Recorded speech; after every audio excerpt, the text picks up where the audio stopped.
Monolith. Chapter 7. Purgatory.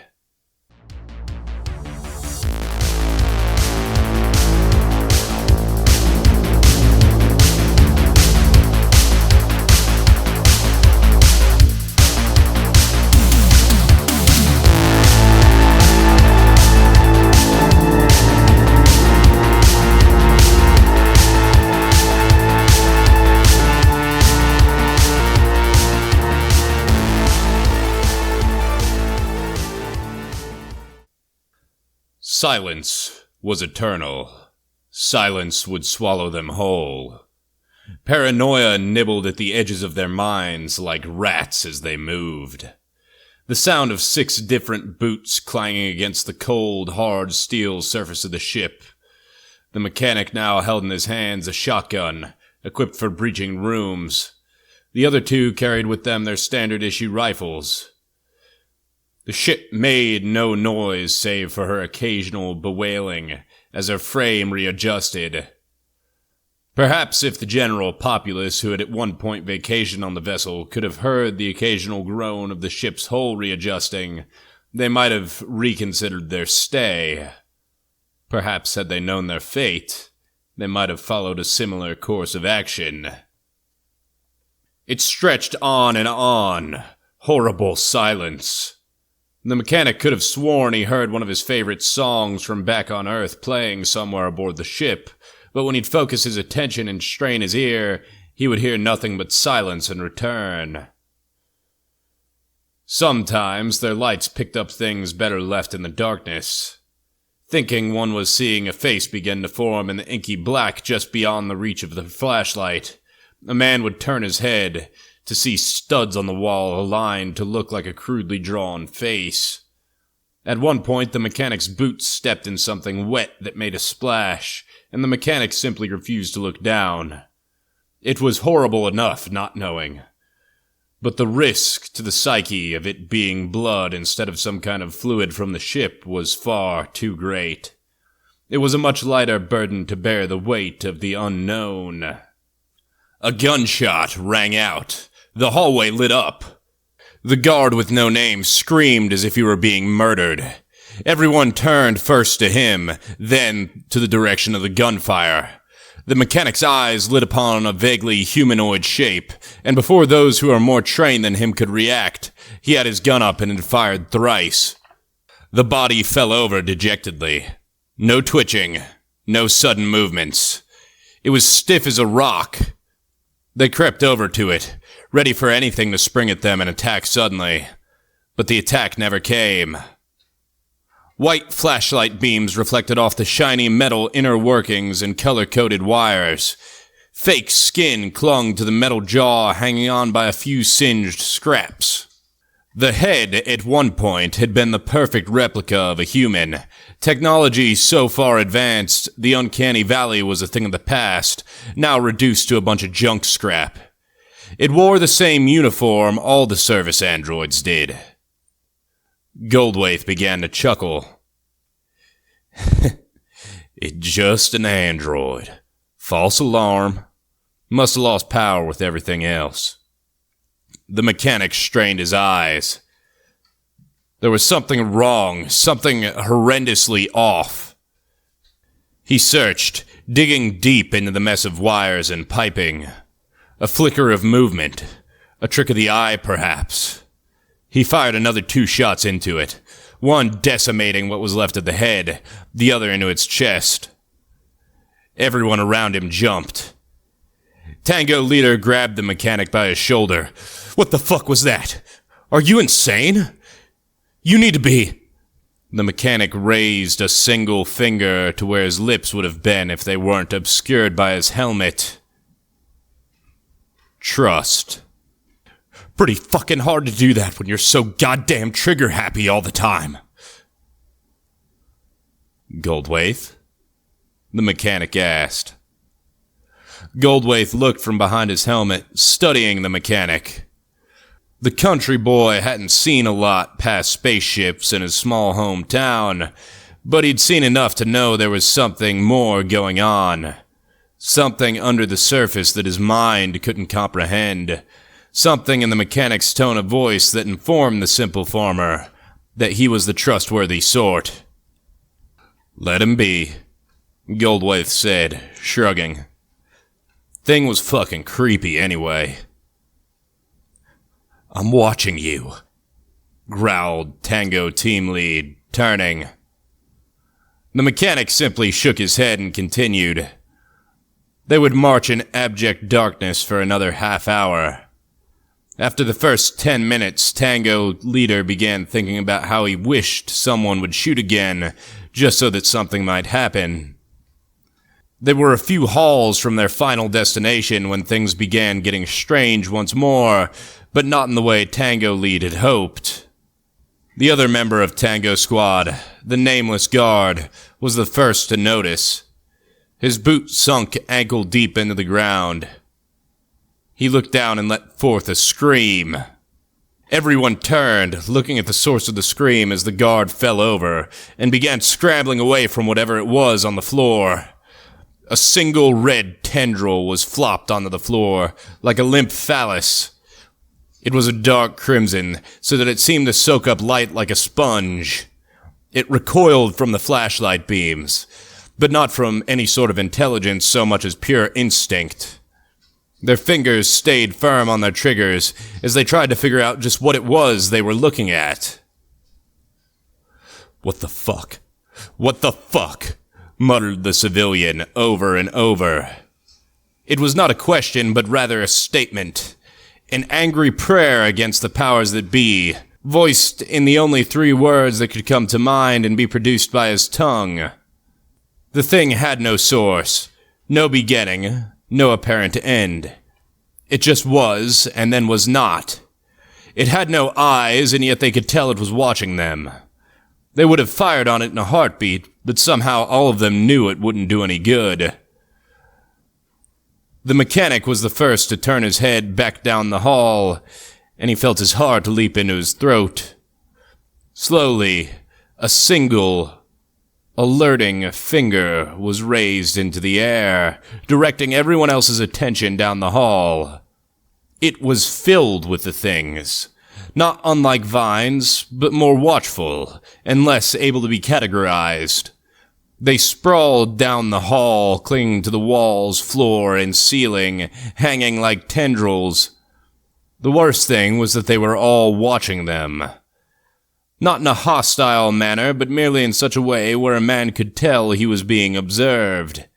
It made their testicles crawl into their bellies as their hearts tried to escape through their throats. The mechanic's mouth tasted as if copper wire had been wrapped around his tongue, and although he wanted to speak, nothing would escape his mouth. "Come on," Goldthwait said, unsure of himself but desperate to push forwards. "The escape pods, yeah. The escape pods are only a little bit away. It'll be all right. It'll be all right." They sank to their ankles in the thing, or things. It felt odd, almost like the sensation of pins and needles with a slight euphoria to it. It was utterly maddening to the touch. The longer one foot stayed planted, the more you felt as though it was growing. Pins and needles would race through your body like rats up and down a set of pipes. The feeling of being watched was constant, setting their minds in a permanent unease. The farther down the hall they went, the thicker the thing seemed to get. It soaked up their light, causing less and less penetration and more uncertainty as to what was to come next. The mechanic thought about how they could be lost, how he really had no idea where they were. They would be swallowed whole within the belly of this great beast. Had he known it was the belly of some foreign interdimensional being? Or had he merely thought it in passing? It was impossible to say. They trucked onwards. Just a little farther, Goldthwait said, his southern drawl now shaky with fear. "It should be all right. It should be right here. It should be right here." Panic and madness singed at his voice like the flame of a lighter to the edge of paper, as he stood in front of an indistinguishable mass of dark crimson. Goldthwait held his hand up to the stuff, dreading what was to come. He closed his eyes and plunged into the darkness. It felt as if he had no hand, but also as if he had never quite felt his hands so crystal clear before. It was utter ecstasy, and the totality of pain all at once. He gripped the lever and pulled as hard as he could. The lever swung downwards with a metallic clank. The charming melody of the escape pod, designed to bring comfort in times of distress, chirped from beyond the dark red substance. A blue beam of light muscled its way through the creatures, and the door began to unlock. Slowly, the escape pod hatch slid up. "We're saved! We're free!" Tango Leader called, surging towards the door. From within the escape pod, the thing discharged like ejaculate. It smothered Tango Leader. The man rose, screaming, clawing at his face. The stuff stuck to his helmet before falling like a solid and splattering onto a liquid on the floor. The man waded towards everyone else, screaming like a tormented soul in hell. He turned, firing his rifle into the mass, but it was to no avail. Gunshots mixed with screams echoing down the hall in a symphony of fearful agony. They ran now, all of them trying as hard as they could to get away from the thing. It was evil, malicious, full of spite and contempt for them.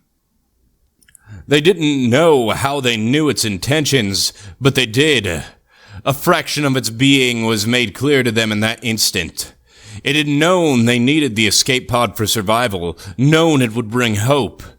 It had waited till the very moment hope was soaring to the highest, to snuff out all traces of it within their heads. As they ran, the mechanic felt the pins and needles grow stronger, more euphoric even. But they brought with them more visions of its own planet, its pantheon of gods which had resided amongst long before time was even a created concept. An utterly malignant thing with no real food source left in the universe, destined for forever hunger. Perhaps it was as curious about humans as they were morbidly curious about it, wondering if it could satiate itself through them.